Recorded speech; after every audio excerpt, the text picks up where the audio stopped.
Tiba-tiba Joshua Huta Barat Live Group. Berarti kan ada yang menguasai itu dan kemudian panik. Lalu diblokir semua nomor keluarga. Kan lucu. Siapa? Ada WhatsApp dari para ajudan yang berisi skrip briefingan. Jawabannya itu serupa. Bukan hanya relasi kuasa, tetapi jelas itu adalah orang bayaran.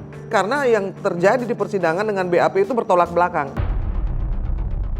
Persidangan itu tidak boleh seolah-olah, nggak boleh gertak dong. Jangan seolah-olah tegas, jangan seolah-olah ingin menegakkan kebenaran, tetapi hanya sebatas wacana. Yang dilakukan di ruang sidang itu opini dan guessing. Kalau saya bilang ini pengalihan motif, ini sekarang kan pembusukan karakter. Picik lah. Iya. Pihak Ferdy Sambo tuding Brigadir J alami kepribadian ganda. Ini yang masih hidup, ini yang harus digali kepribadiannya. 1 Sambo, 2 PC, dan 3 Febri Diansah sendiri.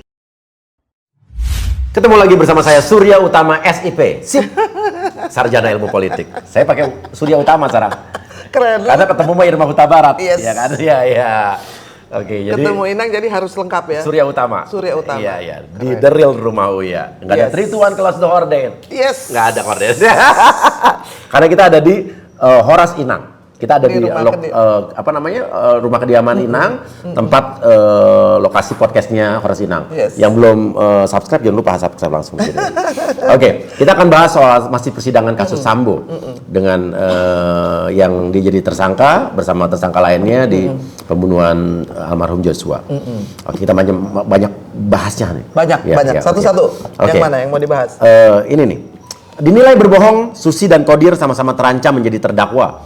Ada apa dengan ART Ferdy Sambo? Bela gelagat Kodir, ART Sambo lancar jawab pengacara, dicecer jaksa ciut kayak orang sakit gigi. Lebih baik sakit hati daripada sakit gigi. Pengacara Baradae, Susi dan Daden ubah-ubah keterangan, cenderung bela Ferdy Sambo. Gimana?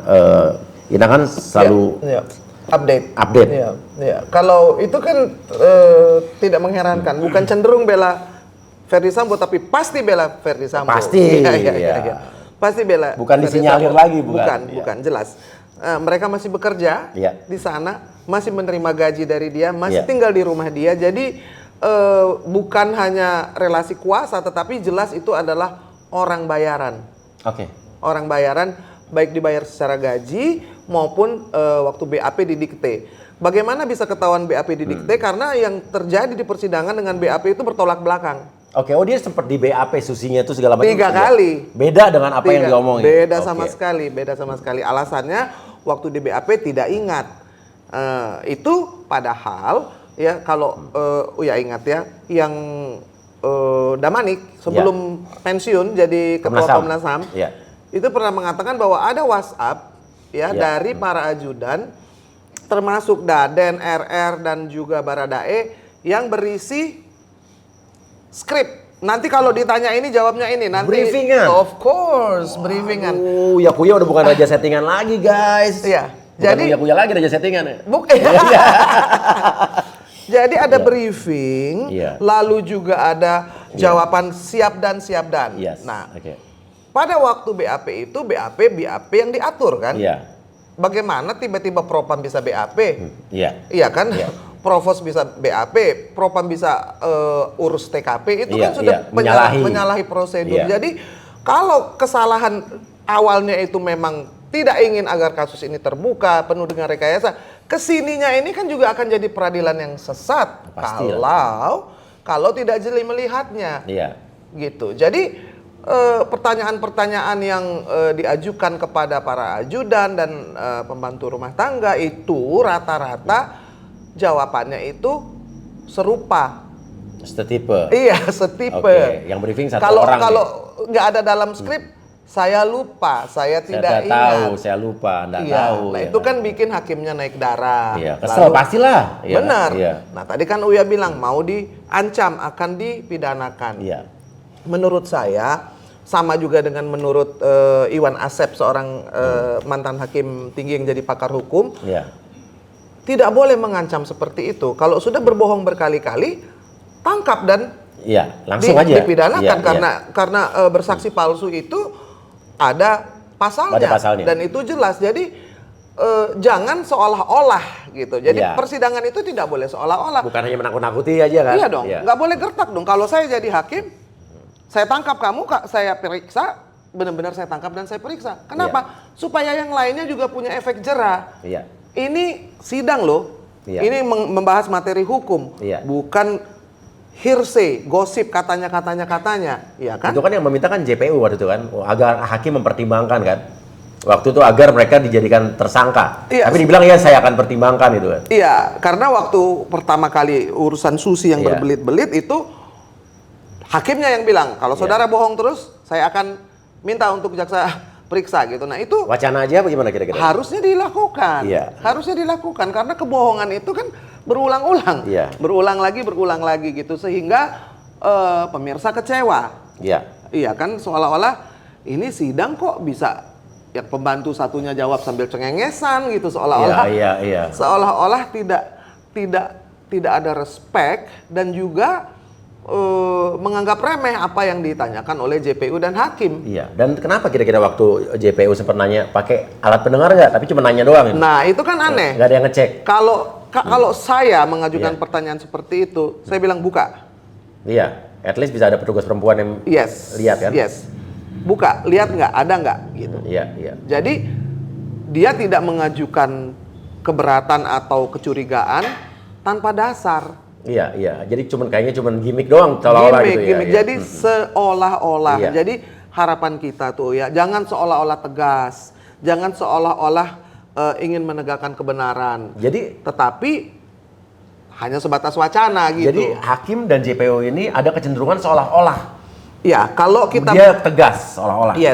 Karena itu akan menjadi berbahaya gitu. Akan menjadi berbahaya ketika substansi dari masalah itu melenceng dan tidak diungkap. Ya kan? Misalkan ada orang bicara, oh itu petugas ambulansnya jujur. Oke, petugas ambulans dia hanya menyetir ya kan? Ada yang lebih penting dari itu, namanya dokter forensik. That's right. Yang pertama kali melihat jenazah keluar dari ambulan, yang pertama kali mengetahui sebelum dia di otopsi. Bukan otopsi, namanya otopsi, tapi sebenarnya kalau Enang bilang itu adalah rehabilitasi. Dikembalikan. Jenazah yang sudah rusak. Dokter forensik itu ada 2 orang perempuan. Kenapa dong tidak dipanggil? Kenapa? Sementara tenaga kesehatan dari Jambi bolak-balik dipanggil. Otopsi kedua. Nakes. Yang hanya berada di sana dan mencatat saja. Yang melakukan pekerjaan itu. Yang membuat pertama kali ada 2 dokter perempuan. Sampai sekarang tidak pernah dipanggil. Harusnya dipanggil, itu yang nomor 1 harus dipanggil. Itu nomor 1 ya. Karena dia yang melihat bagaimana kondisinya secara real ya sebelum diolah atau diapa-apakan. Lalu yang kedua, dokter forensik itulah yang memberikan visum et repertum. Ketika umur Joshua ditulis 21 tahun, lalu juga dia mati karena 1 tembakan. Dia harus tanggung jawab dong, bagaimana Anda bisa mengeluarkan visum ini? Ya kan, karena itu visum salah, ada 5 bekas tembakan peluru masih nempel di situ pula pada waktu itu ya kan. Jadi dari mana visum itu keluar kan bisa digali ya kan. Ini visum salah. Ya kan, dari mulai jamnya, dari mulai usianya, dari mulai penyebab kematiannya. Kenapa bisa salah? Apakah ini disengaja? Apakah diarahkan? Nah dari situ kan bisa digali. Ya kan? Peran yang paling awal itu paling penting itu dari forensik. Tapi kalau mau lebih awal lagi, pada saat forensik terjadi, FS ini pergilah dia ke Mabes. Lalu pergilah dia menghadap Kapolri juga, bertemu dengan penasihat Kapolri yang namanya Fahmi Alamsyah. Yang sampai sekarang gimana nih kelanjutannya? Kok belum diperiksa-periksa lebih lanjut ya? Jadi kan dalam kurun waktu setelah Joshua dibunuh, lalu 1 jam ke depan, 2 jam ke depan, 3 jam ke depan, itu pergerakan itu merupakan sesuatu yang harus direkonstruksi harusnya. Kan supirnya bilang, saya bawa bapak pergi ke Mabes, lalu di situ itu adalah ruangan Kapolri, Wakapolri, lalu ada beberapa tempat, lalu baru pindah ke Karo Paminal. Jadi perjalanan mobilnya itu yang disupiri oleh ajudannya itu harus direkonstruksi. Bertemu siapa pada waktu ke Mabes itu? Ya kan, apa yang dibicarakan? Lalu ke tempat lain ada Karo Paminal yang juga pada waktu itu mengintimidasi Reza. Iya. Ini si Brigjen itu ya? Ada Beni Ali, lalu ada Hendra Kurniawan, lalu ada Susanto kalau nggak salah, Kombes ya. Yang pada waktu memberitahukan kematian abangnya, ya kan, itu kan dia Reza dari Saguling diarahkan ditunggu di Provos tidak ada orang ditunggu. Jadi dia dialihkan di Ditur. Karena dia berada di Saguling. Itu kan hanya 500 meter dari tempat abangnya ditembak. Maghrib loh. Jadi berarti itu dari kejadian itu dari jam 6 sampai jam 11. Iya dong. Berarti kan ada 5 jam di mana dia dialihkan supaya dia tidak lihat apa yang terjadi di sana. Bisa membersihkan TKP ya. Nah, dalam kurun waktu itu dia juga menunggu bolak-balik dikasih tahu soal kronologis. Begitu sampai di Keramat Jati dia bertemu, dia minta kepada dokter forensik ini. Yang satu namanya Dokter Ratna, yang satu lagi harus dicari tahu siapa. Bolehkah saya memakaikan baju kepada abang saya karena saya adik kandungnya? Boleh, kata dokter forensiknya. Dia minta ke Kayanmanya, dia bilang boleh tapi izin dulu ke Kombes Provos ini. Ya, begitu dia minta izin ternyata tidak dikasih. Tahu-tahu udah keluar gitu, dia marah gitu. Dan kalau saya jadi dia sih saya akan masuk ke dalam. Saya akan masuk ke dalam tempat otopsi itu, saya mau lihat ini abang saya. Saya sudah dikasih izin, kenapa saya dipermainkan? Nah, itu harus dipertanyakan oleh hakim. Iya dong, kenapa Anda memberikan izin lalu kemudian mengalihkan sehingga dia tidak boleh memakaikan baju, tidak boleh melihat? Karena ada yang ditutup-tutupi sejak awal. Sekarang sudah sampai mana penyidikan dan penyelidikan sama orang-orang di Karopaminal itu? Di Paminal. Nah, itu kan juga masih kalau saya lihat sih masih sporadis ya. Karena tugas yang diberikan dari awal itu jelas sekali, yang mengalihkan, ya kan, yang mengalihkan supaya Reza pergi ke Provos. Lalu juga yang mengalihkan perhatian supaya si Rene tidak dinyalakan supaya sampai di Rumah Sakit Keramat Jati. Kan harus ditanya. Ada jenazah di dalam kantong plastik, tidak dimasukkan ke kamar jenazah tapi dibawa ke IGD. Maksudnya apa? Iya. Kan itu janggal gitu. Dan artinya ada koordinasi sama Provos juga berarti ya? Iya, koordinasi dengan orang yang di IGD juga. Orang di IGD-nya kan mesti dipanggil. Itu kan didaftar sebagai apa? Masa mayat masuk IGD? Iya kan? Jadi hal-hal yang ganjil seperti itu diwajarkan, dianggap lumrah. Nah, tidak perlulah kita menjadi seorang ahli hukum atau investigator yang jeli. Tapi orang awam juga akan bertanya dong, kenapa sih kok jenazah mampir IGD dulu?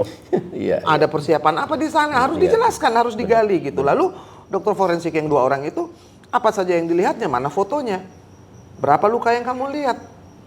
Iya kan? Nah, itu hal-hal yang jelas perencanaan yang matang. Dan dokter forensik ini kalau sampai sekarang belum ada dipanggil-panggil, artinya ini seolah-olah diamankan loh ya. Nah, itulah yang menjadi masalah. Kalau Inang mempertanyakan gini loh ya. Ada dokter dari otopsi kedua ya, itu Indra yang dari Jambi dipanggil. Lalu juga ada Boru Lubis, 2 orang, 1 perempuan, 1 laki yang jalan dipanggil dari Jambi bolak-balik. Mereka itu cuman berdiri saja melihat pada saat otopsi kedua karena tidak dikasih hak untuk ikutan. Yang pertama kali melakukannya, yang melihat dengan jelas itu di mana? Bagaimana mau memandingkan kalau yang pertama saja tidak dipanggil? Karena itu kuncinya itu ada pada dokter forensik yang pertama. Betul sekali. Kunci dari bagaimana keadaan jenazah ini yang tidak akan berbohong. Karena si lubang pelurunya, si darahnya, si lukanya itu tidak bisa bohong. Betul sekali. Gitu. Oke, Inang. Ditemukan berlumuran darah, jasad Brigadir J disebut pakai masker hitam dan dalam posisi terlentang. Bukan ke kamar mayat, jasad Joshua dibawa ke IGD tadi ya saat tiba di RS Polri. Reaksi hakim dengan kesaksian sopir ambulan jenazah Brigadir J disuruh tunggu di RS sampai subuh. Nah, oke, berlumuran darah pakai masker. Disuruh tunggu sampai subuh itu supaya tidak bocor kemana-mana. Iya kan.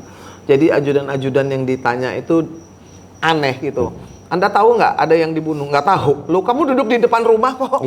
Begitu ada jenazah dibawa keluar, Anda tahu nggak itu siapa? Nggak tahu gitu kayak. Ya, udah di briefing. Kalau kita dengar tembakan aja atau dengar kucing menjerit aja, kita lari loh, lihat ada kucing berkelahi, ada kucing ditembak. Ngerti nggak? Hewan. Ada anjing kaing-kaing, saya pasti akan lari keluar. Iya pasti. Saya lihat ini anjing dipukuli atau anjing ini kena tabrak ya. Ada orang tembak-tembakan, tapi seolah-olah semuanya nggak tahu. Iya. Sampai di persidangan juga nggak tahu. Nggak tahu, ada saya angkat pistol, saya angkat pistol, tapi terus diam gitu. Untuk apa angkat pistol? Refleks sebagai seorang aparat penegak hukum itu adalah menghampiri di mana ada terjadi keanehan ya. Iya. Lalu ada pertanyaan lagi, bagaimana tidak mendengar suara? Saya tuh sampai tanya sama Pak Sulaiman Ponto, suara Glock itu keras nggak sih Pak? Suara Glock itu keras kan?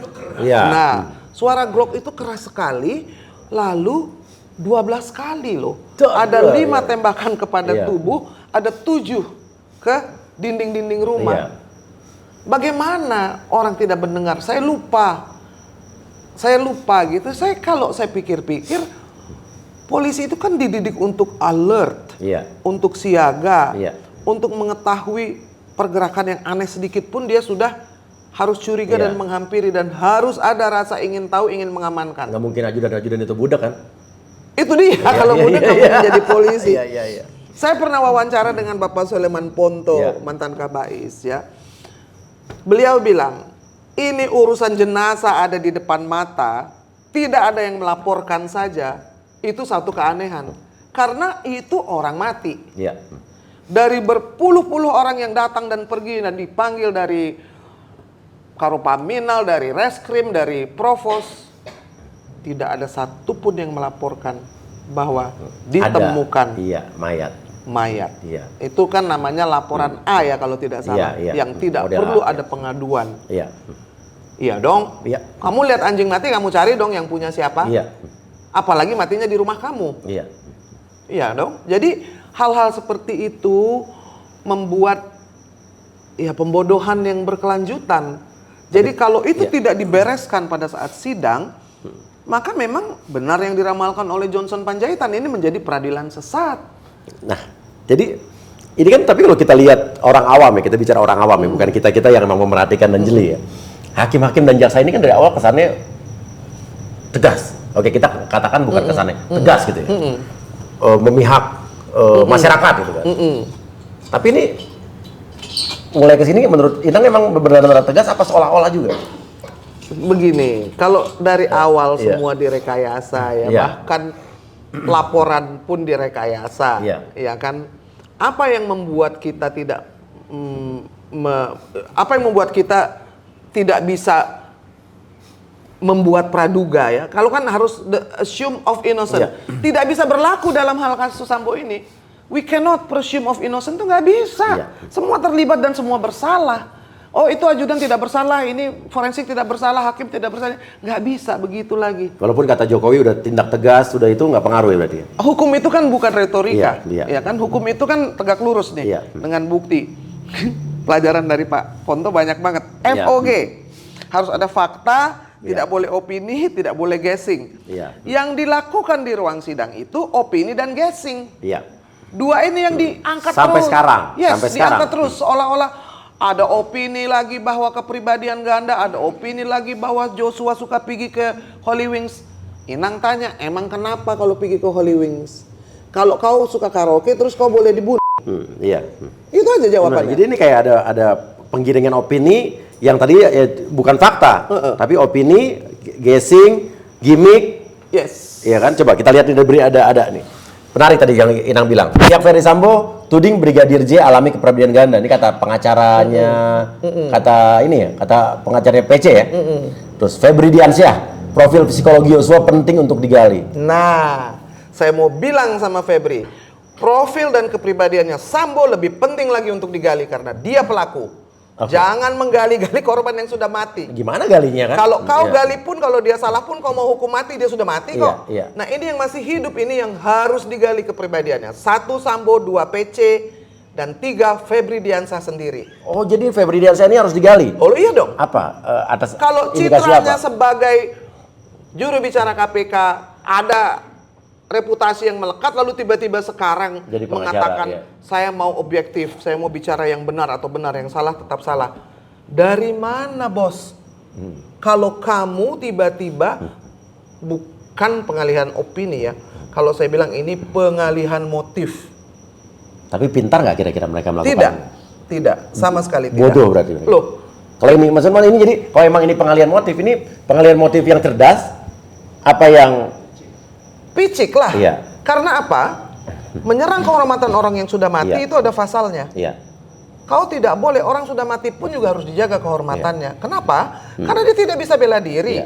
Karena kau tidak boleh mengatakan sesuatu tanpa bukti dan fakta. Kalau dia bilang, oh suka pergi karaoke, itu kan asumsi, jadinya opini. Ada fakta dia suka pergi karaoke. Tetapi, apakah semua orang yang suka karaoke boleh ditembak 5 kali?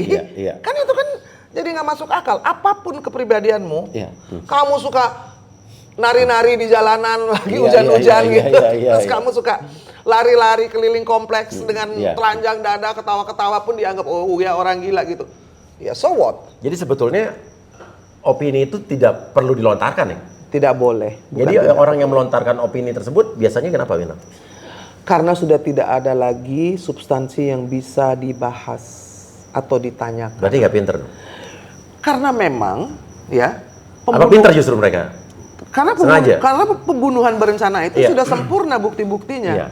Dari mulai menyuruh ajudan, dari mulai memakai sarung tangan, dari mulai mengisi magazin, dari mulai menawarkan 1 miliar, itu adalah runutan peristiwa yang membuktikan bahwa ada rencana terhadap pembunuhan itu. Jadi hal-hal lain di samping itu menjadi tidak substansial lagi. Itulah yang akan dibuat mungkin untuk meringankan hukuman bahwa oh karena Joshua berkepribadian ganda. Siapa yang menganalisis? Febri Diansah, apakah dia sudah jadi psikolog forensik? Coba ngobrol dulu dengan Reza Indragiri. Iya dong. Orang itu ada bagian-bagiannya. Iya kan? Kalau hanya dugaan-dugaan, ini sekarang kan pembusukan karakter, the character assassination. Sedang berlangsung gitu. Tapi apakah itu akan mengubah fakta ada pembunuhan berencana?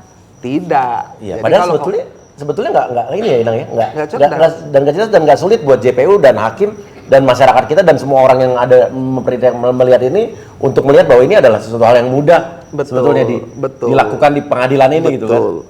Itu kan sudah jelas, sudah terang seperti sinar matahari di pagi hari. Tetapi mungkin ya ini kan namanya juga upaya supaya mendapatkan keringanan hukuman. Kenapa? Karena yang dibunuh orang yang berkepribadian ganda, karena yang dibunuh orang yang suka ke Holy Wing, karena yang dibunuh orang yang suka karaoke. Padahal Holy Wing udah lagi nggak ada kan, namanya ganti. Jangan-jangan dia kampanye ya? Iya. Terselubung kan? Sponsor nggak sih nyebut-nyebut nama itu? Kalau yang bilang ya, sih sponsor ya, jangan-jangan. Ngapain sih di sidang nyebut-nyebut nama kelabing gitu? Iya, untung aja korban suka pergi ke restoran Jestiknya Uya Kuya di Mahakam gitu. Wih, enak banget itu steaknya. Iya. Oke, ini ada lagi nih, kesaksian Damianus, sudutkan Brigadir Joshua. Orangnya temperamen dan sok berkuasa di rumah Sambo katanya. Terus watak Brigadir J di mata ajudan Ferdi Sambo, Prayogi kadang-kadang suka marah-marah nggak jelas. Ini mereka kira-kira ngomong ini kompak. apa? Emang disuruh apa emang kesaksian? Kompak. Jadi kan dalam kesaksian Susi dibilang, Kuat juga bilang emang dia biasa marah-marah. Terus ngomong Susi juga bilang oh iya marah-marah. Emang marah-marah urusan apa? Iya kan. Lalu temperamental yang pegang pistol siapa? Iya, yang ditembak siapa? Yang ditembak siapa? Yang dibunuh siapa? Iya, kalau temperamental, terus kamu menembak orang yang berlutut di depan kamu tanpa senjata, itu tuh udah nggak ada excuse lagi, Uya. Yang psycho siapa berarti? Iya dong. Kamu nggak punya senjata. Iya. Dikeroyok kamu. Iya. Sampai ibunya itu bilang bahwa anak saya melindungi keluarga kamu bertahun-tahun siang dan malam. Ketika dia dibantai seperti hewan, adakah di antara kalian yang mau melindungi? Nggak ada ya. Kalau Inang bilang, ini kamu mau tembak anjing, kucing, menurut kamu Astrid larang nggak? Ya pastilah. Tiba-tiba kamu temperamen gitu, kamu marah gitu kucingnya. Iya. sama si Laut gitu, si Laut mau kamu tembak, dilarang nggak? Ya iyalah pastilah. Nah iya kan, kalau tidak bisa melarang, ya istri saya. Nah, itu hewan, itu yang menjadi pertanyaan. Kenapa semua orang yang ada di situ tidak ada satupun yang mengatakan jangan ditembak dong Pak? Apa sih urusannya? Gimana sih? Apa karena ada hierarki di kepolisian yang takut sama atasan? Gak ada urusan. Kamu bintang 2, kamu tahu hukum apapun kesalahan orang di depan kamu itu kamu bisa bawa langsung ke tempat kamu sendiri. Lah kamu kan kerjanya mendisiplinkan polisi. Iya. Polisinya polisi. Polisinya polisi. Kalau polisi nakal kita ngadunya ke ini nih. Ke Propam. Ke Propam. Kalau Propamnya bandit kita ngadunya kemana? Pro apa ya?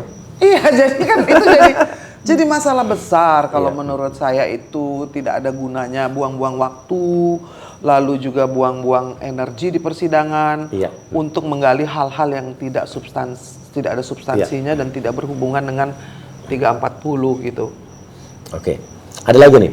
Percakapan dibongkar saksi Daden di sidang Yosua bosan jadi ajudan Sambo. Katanya hingga Ogah nikahi Vera. Jadikan aku cewek. Tuh, aduh, udah kemana-mana nih. Ajudan Ferdi Sambo sebut Brigadir J mengaku belum punya pacar. Daden ini kan tidak pernah dekat dengan Joshua. Ngapain juga Joshua curhat ke sana? Vera itu sudah 8 tahun dan dia nggak tahu tuh yang namanya Pariban itu adalah marganya farmnya tuh Simanjuntak sama farm mamanya. Jadi dia tuh nggak boleh kawin sama orang lain kecuali sama Vera. Itu yang nomor 1, ya kan? Yang nomor 2, ngapain Joshua minta cariin cewek? Emang nggak bisa nyari sendiri? Iya. Masih muda, masih ganteng, masih bujangan, nyariin sama orang yang udah punya istri kan aneh. Iya, emang dia agensi itu kan. 1 nggak masuk akal, 2 dia udah punya bini. Kau udah punya bini, ngapain kamu cari-cariin perempuan? Nggak ada urusan, jadi itu nggak masuk akal. Iya kan? Lalu Daden itu ketahuan berbohong karena waktu dia menggeledah Reza, bukan hanya badannya dipegang-pegang dari ini. Oh, saya cuma pegang-pegang. Masa iya sih teman kamu cowok datang kamu pegang-pegang? Iya, kamu gemes deh manja gitu kan. Sampai pahanya gitu. Kita nggak mungkin kan. Paling didorong, dong. Iya. 1, 2, bagasi motornya juga diperiksa. Ada senjata nggak? Gitu. Apa alasannya periksa bagasi motor? Cari ada siomay? Iya. Ya kan pertanyaan pertama adalah, lu bawa senpi nggak? Nah itu dia memungkiri omongannya sendiri. Jadi itu menjadi hearsay. Jadi kalau orang sekali bohong, tetap bohong. Jadi buang-buang waktu ngebahasnya. Bahas yang substantif saja. Apa peran dia di situ? Betul sekali. Febri Diansyah nih, lagi-lagi. Tayangkan video anniversary Sambo Putri, katanya tidak ada pertengkaran. Video ultah pernikahan Sambo dan Putri diputar di sidang.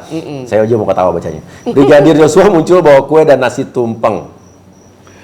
Nah, ini kita jadi hiburan ya. Lihat pengadilannya tuh kayak acara telenovela loh. Betul. Opera sabun ya. Itu kan boleh aja. Febri menunjukkan ada malam potong tumpeng. Saya mau tanya, kalau kau pergi ke satu tempat dengan istrimu untuk anniversary, ngapain kamu pagi-pagi subuh pulang sendiri? Lalu istrimu baru 3 hari kemudian nyusul naik mobil, itu ngapain? Jadi kau datang cuma buat tumpeng, bikin video, pulang. That is the purpose of pencitraan. Tidak ada rasa kompak di situ, tidak ada rasa kebersamaan. Kenapa? Kenapa kamu pulang sendiri? Aneh banget. Iyalah, suami istri kalau emang nggak ada apa-apa pasti pulang bareng lah. Anniversary kok. Iya, habis anniversary lagi, habis lucu-lucu, wow, romantisan gitu kan, manja-manja gitu harusnya kan. First flight. Iya. Untuk apa? Kebersamaan macam apa itu namanya gitu. Jadi kalau mau ditunjukkan kebersamaan kan ajudannya bilang. Jadi ajudan bilang lain, ART bilang lain, dia hanya pergi ke Saguling Sabtu dan Minggu. Terus yang satu bilang, oh iya dia sering juga menginap di sana. Terus ditanya kalau pagi jam berapa bangunnya, nggak tahu.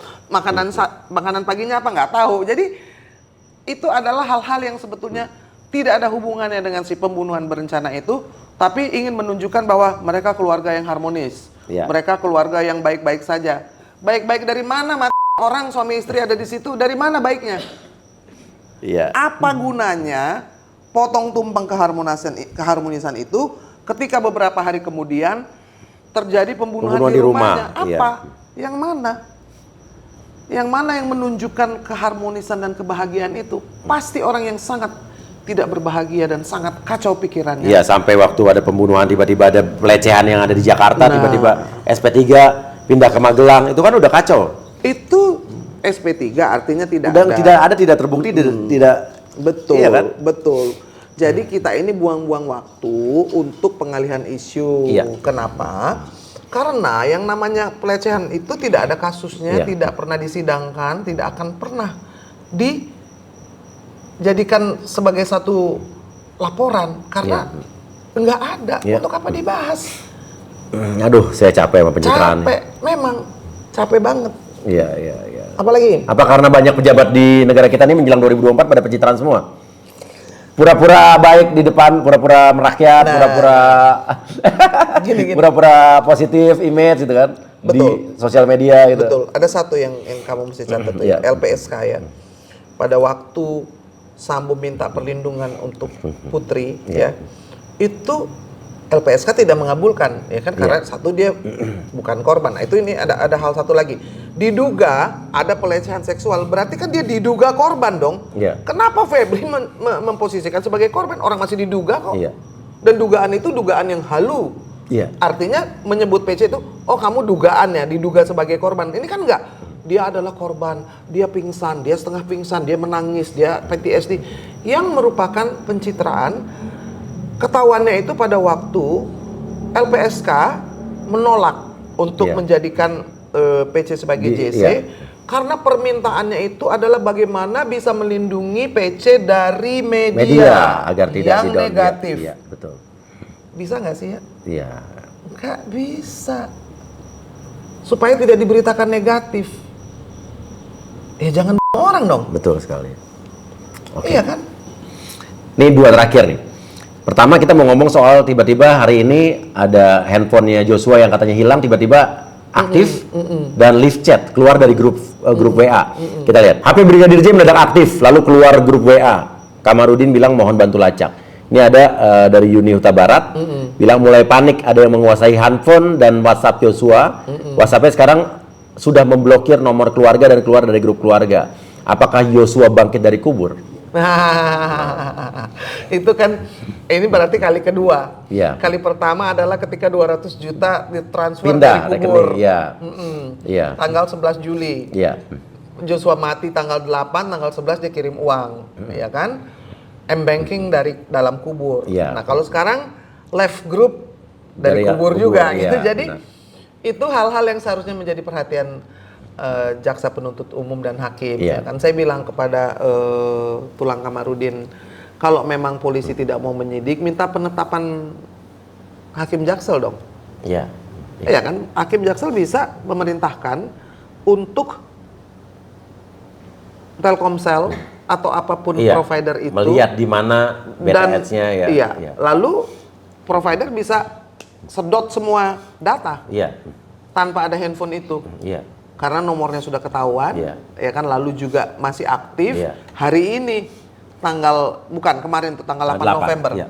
Tanggal 8 November tiba-tiba Joshua Huta Barat live group. Berarti kan ada yang menguasai itu dan kemudian panik lalu diblokir semua nomor keluarga. Kan lucu. Siapa? Nah, siapanya ini kan polisi tahu harusnya. Yang menguasai handphone itu siapa gitu kan. Kenapa itu tidak dibuka di sidang? Hari ini harusnya sudah ketemu. Kalau kemarin itu dipakai, lalu isinya apa? Apakah masih dipakai M-banking? Apakah ada rekening-rekening tabungan lain yang menurut Profesor Ganarsi itu adalah salah satu dari ciri TPPU, tindak pidana pencucian uang. Kamu pakai rekening guguk, bebek, ayam, supir, tetangga untuk taruh uang kamu dan namanya saja dipakai. Nah, satu lagi, ketika orang apply handphone kan ada KTP-nya. Jadi nggak susah bagi Telkomsel dan bagi polisi untuk itu satu seperti apa sih? Kayak itu tuh kan kayak nampar seluruh sistem hukum kita. Lu lagi sidang-sidang nih, lu pakai nih handphonenya, lu tanyain deh tuh Semua yang bohong dari ART lah, ajudan nggak penting banget. Yang lebih penting itu adalah data forensik. Inang selalu bilang, di trace itu kemana uangnya, di trace apa percakapannya. Baru itu yang namanya scientific crime investigation. Kalau nanya aja terus sampai berminggu-minggu, udah tahu pembohong. Ya udah pasti jadi sinetron kan? Pasti bohong. Di settingnya tuh untuk bohong dari awal gitu. Jadi kalau ditanya kenapa pada bohong, ya emang dibayar untuk bohong. Kalau ngomong jujur baru aneh. Gitu loh. Jadi itu persidangan yang sama sekali tidak dihormati tuh oleh orang-orang yang berbohong itu. Mereka hakim harus ngancam-ngancam. Gitu. Oke, kemarin juga sempat viral nih. Aksi keluarga Brigadir J asik joget-joget nyanyi bareng, bikin geger.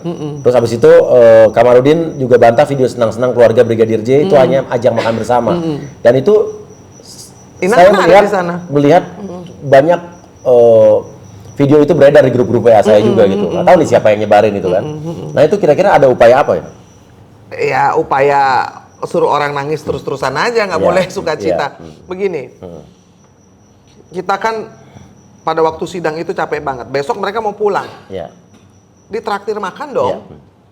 Ditraktir makan di restoran Batak. Orang Batak sama orang Manado ini sama. Ada keyboard nyanyi dong Tulang Kamarudin. Begitu nyanyi, semua yang lain ikut nyanyi. Manortor dong, Manortor. Terus Manortor itu orang mati, orang kawin, orang lahir, itu semua manortor dan menyanyi. Terus itu adalah malam sebelum mereka pulang, gitu. Pertanyaan Inang, salahnya di mana, bro? Tidak ada. Salahnya di mana? Tidak ada. Kalau kami memberikan penghiburan ya, supaya mereka bersukacita, supaya pulang ke Jambi dengan sukacita. Itu adalah hal yang positif. Kamarudin Simanjuntak itu bukan hanya mengurusi sisi hukumnya saja, mental keluarga dia urus, supaya mereka di sini capek loh sidang disuruh nunggu, ditanyain hal yang sama bolak-balik. Begitu selesai bisa makan-makan, lalu bisa kemudian nyanyi lagu Batak, lalu nari-nari tortor. Yang keberatan siapa?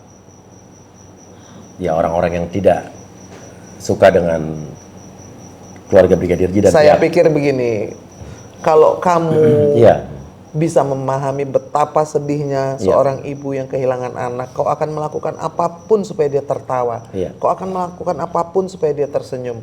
Inang ini bawa mereka ke Monas, di Monas tuh juga kita wah gitu. Kalau di videoin tuh kayak wah kenapa Inang kok senang-senang di Monas gitu loh. Mereka belum pernah naik ke Monas, mereka senang sekali ada angin bisa lihat dari atas. Apa yang jadi masalah? Besokannya harus sidang lagi. Jadi ada kayak penggiringan opini lagi dan yang menyesatkan berarti kan. Nah, kan netizen juga pandai. Saya lihat netizen juga menanggapinya seru kok. Emang kenapa katanya? Jadi kayak ada buzzer nih, setuju nggak Inang? Ada buzzer-buzzer dari mereka untuk membentuk atau menggiring opini. Iya. Dan buzzer itu juga mungkin buzzernya buzzer yang nggak pinter ya? Karena menyerang adat istiadat, ya kan, adat istiadat dan kekeluargaan. Kalau kamu orang Jawa, kamu nembang mungkin ya kan. Lalu kalau kamu sebagai orang Batak ya, kamu pasti kemana-mana tuh kalau nggak nyanyi ya menortor. Kapan? Lahir, kawin, mati. Itu kan 3 peristiwa yang selalu sama aja buat orang Batak. Kenapa nyanyi? Ya memang itulah kerjanya. Jadi kalau ada buzzer, berarti buzzernya buzzer gue. Buzzer yang tidak mengerti soal saya belak-belakan aja Nang. Iya, belajar yang belum belajar antropologi, belajar yang belum belajar soal adat Batak. Lalu juga belum tahu bahwa Kamarudin Simanjuntak itu memang mau bikin senang keluarganya. Iya, betul sekali. Emang mau bikin susah? Iya. Orang di persidangan aja dia nangis terseduh-seduh kok. Apa bayar buzzernya yang murah kali ya? Jadi kurang pinter ya. Nah, terakhir kita lihat ini video ini saat Susi peluk-pelukan dengan Bu Pece.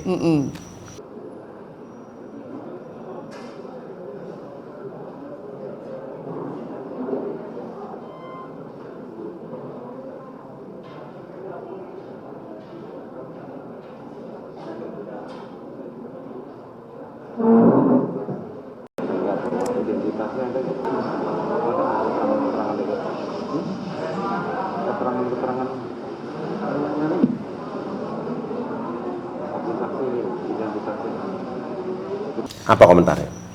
Ya, ini kan ruang sidang, ya kan. Pertama peluk-pelukan dengan suami, ya kan. Sekarang peluk-pelukan dengan ART. Temu kangen, jumpa fans yang beberapa hari sebelumnya dibentak-bentak oleh hakim karena ngomongnya mbulet. Yes. Kalau bahasa Prancisnya mbulet. Iya kan? Ditanya soal itu anak siapa, jawabnya mbulet, hari apa aja di sana mbulet, udah berapa lama ini, semua jawabannya tuh ngaco. Jadi menurut Inang itu hanya sebagai pencitraan. Sama, kembali lagi. Showing bahwa oh gue ini kan masih majikan. Gue berikan restu, nih cium tangan gue nih. Tuh, ya. Setara kok, saksi itu diharuskan berkata jujur. Dari mana kamu bisa harapkan Susi berkata jujur? Ketika dia sendiri tidak memiliki kekuatan mental untuk mengingat omongannya sendiri. Iya kan, jadi bohong yang dikasih tahu itu skip. Itu yang terjadi. Peristiwa itu hanya mengkonfirmasi bahwa memang dia dibayar untuk berbohong. Dan itu diberikan I am so proud of you. Kan ditepuk-tepuk punggungnya. Lanjutkan perjuanganmu, Nak. Lanjutkan perjuanganmu, Nak. Kau sudah di jalan yang benar. Berbohong terus sampai akhir. Kalau hakim tidak kasih kau hukuman atau penjara, maka kau terus berbohong. Iya dong. Hakimnya berarti kan cuma gertak-gertak aja. Sekali berbohong, tetap berbohong. Kalau ini ada film, itu dalam film ini, istilah film, adegannya sampai jumpa di neraka. Itu kalau film ya. Lanjutkan perjuanganmu, keren. You're doing good, gitu kan. Nang, prediksi Nang terakhir, jadi kira-kira persidangan ini akan presisi? Akan itu kan berjalan dengan adil? Ada beberapa hal yang masih mengganjal pikiran saya mengenai digital forensik itu tadi, bukti-bukti ya. Karena kalau kau mau trace apakah motif kejahatan itu, jangan cecar orangnya, lihat aliran uangnya.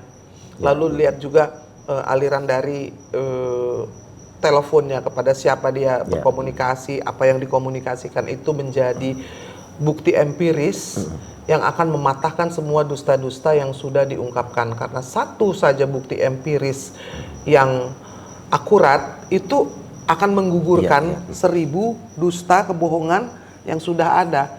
Karena omongan itu akan dibantah sendiri. Iya kan? Dari ini loh percakapan Joshua terakhir. Ini loh, Joshua sendiri bilang bahwa dia itu sedang tidak dalam hubungan yang baik-baik saja dengan Daden yang pernah mengancam sebagai squad lama. Kenapa tiba-tiba sekarang dia bilang bahwa curhat? Kan dari WhatsApp-nya kelihatan. Bagaimana relasi dari setiap orang itu yang hanya dinarasikan di persidangan. Narasi itu harus dibantah dengan bukti. Kalau memang mereka jujur, mereka akan memberikan itu handphone dan WhatsApp-nya untuk mengkonfirmasi apa yang sudah mereka katakan. Kan saya selalu bilang, kenapa semua barang bukti dihilangkan?